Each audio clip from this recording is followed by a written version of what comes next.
everyone, I am Chef Kate and welcome to my kitchen. Today we are going to do a little video on strawberry shortcake. So you could just go out to the store and buy your little shortcakes, but it's so much fun to make it.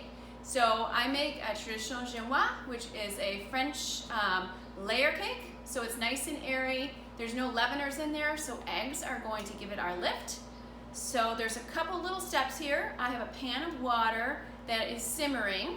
I'm going to put my eggs and my sugar in there. We're going to heat up the eggs and sugar so that the sugar melts into the eggs so you don't get any graininess in your cake.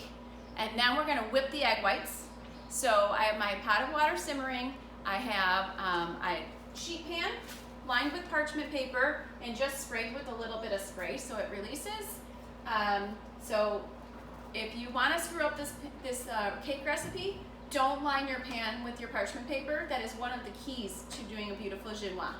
So I'm so excited you're here. First we'll start with our eggs. All right, so my recipe calls for 6 eggs altogether, but it's 3 whole eggs and 3 egg yolks. So I'm using large eggs. I'm gonna do my 3 eggs into my mixing bowl. I am going to use my standard KitchenAid mixer just because I need to be able to put a lot of air into these eggs. So I'm just cracking my eggs in there. So now we have to separate, right? So we want our egg yolks to go into our cake. So it's going to be nice and rich. I'm going to separate this. I have this little ramekin here that all of my egg whites are going to go into. So all I did is I cracked it. Ta-da! That yolk goes in there. So I'm going to crack the next egg. I'm going to use the 2 sides of my egg to hold that bottom side here has the yolk in it. I'm going to pour out that white. There you go. And only one more. So I like to crack it on the counter. It cracks a little bit better. You won't get shards of egg shell in your cake because that's never a good thing. There you go. So 3 whole eggs, 3 egg whites are in, egg yolks are in here. I'll save the egg whites for maybe a cookie recipe later or maybe a lemon meringue or something like that. So also we are going to put in a pinch of salt into our eggs and 3/4 cup of sugar. So it's regular granulated sugar. I have it measured out here. Ta-da! That goes in there. A pinch of salt, and we are going to whisk this on our beautiful hot water that is right here. All right, so I have my sugar, my eggs. I'm going to mix it up with my whisk. That hot water is going to heat my eggs that are in my pan, and the sugar is slowly going to melt. So I'm just going to keep stirring. If you let your eggs sit with sugar, you'll get a burned flavor. The sugar actually burns your eggs, so you want to keep it moving. We're going to let it heat up to about 100 degrees, and we will be able to test it. It'll feel hot to my touch, and I won't feel any sugar grains. That's when I know it's ready to go under our whisk on our mixer. All right, so here it took about 2 to 3 minutes for this to work.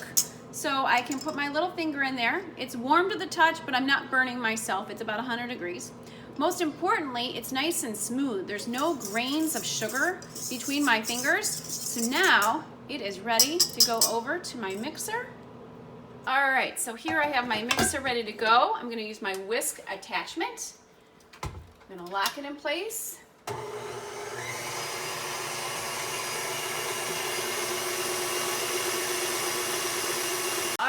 So our egg whites and yolks and sugar and everything is mixing over in the mixer.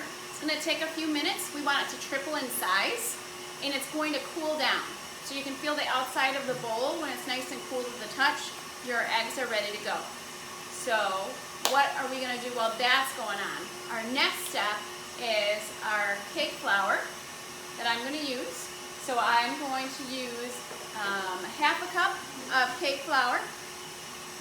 I'm not going to scoop it. What I did is I measured it into my measuring cup and leveled it off. And then I also used some cornstarch. So it's a 1/4 cup of cornstarch and a 1/2 cup of the cake flour.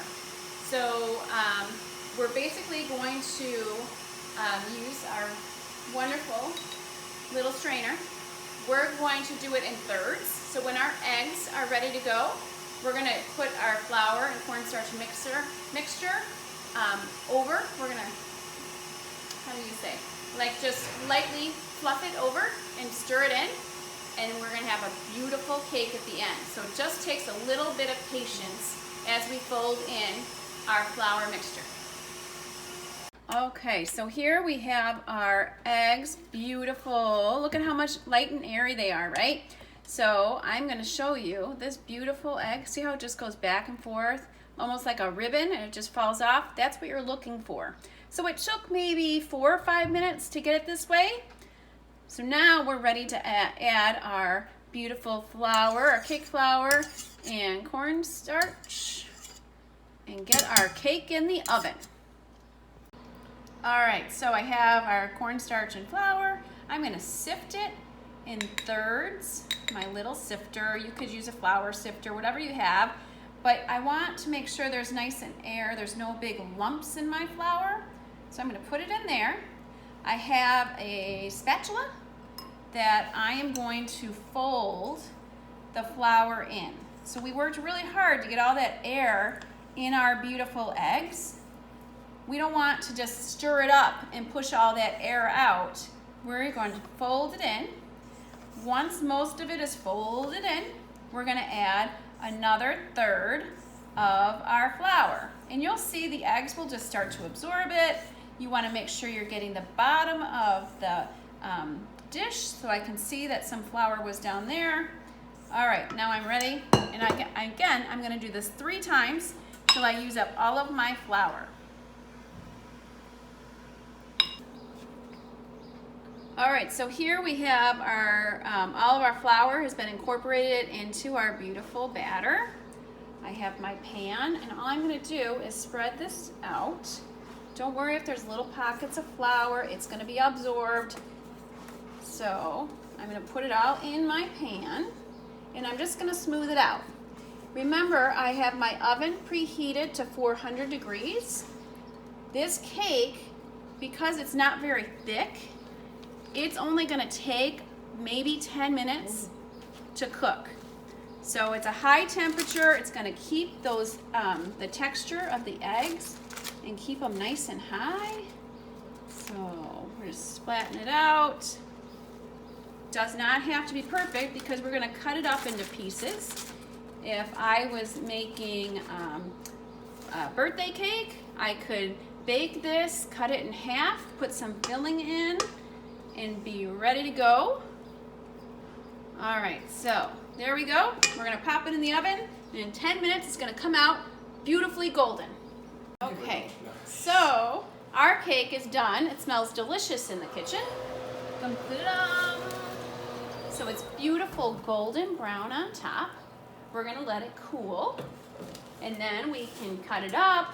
We can, if I was going to make that birthday cake, I could cut it in half once it's cooled, and do my filling on one half, flip it over, the filling on the other type of the cake, and finish cutting it. If I was making this into a jelly roll, because this is what I use for my homemade jelly rolls, I'd let it cool for a couple minutes. Then I put a clean kitchen towel over it and roll it up. It finishes cooling all rolled up. So when you go to fill it, you unroll it, put your filling, it won't crack when you roll it back up again. So this cake recipe you can use for everything, every different kind of cake.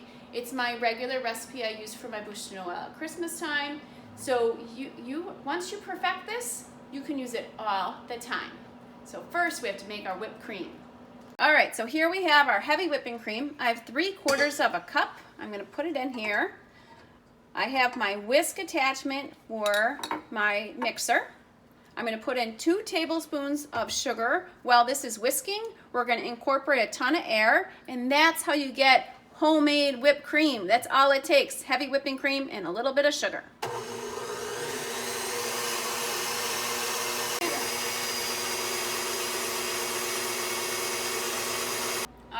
so what I did is I cut some rectangles of our cake.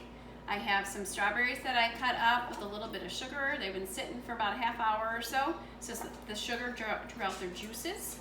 Then I put a layer of our whipped cream on there, another piece of shortcake, some strawberries, and some more whipped cream. So there you have your beautiful strawberry shortcake. Ta-da!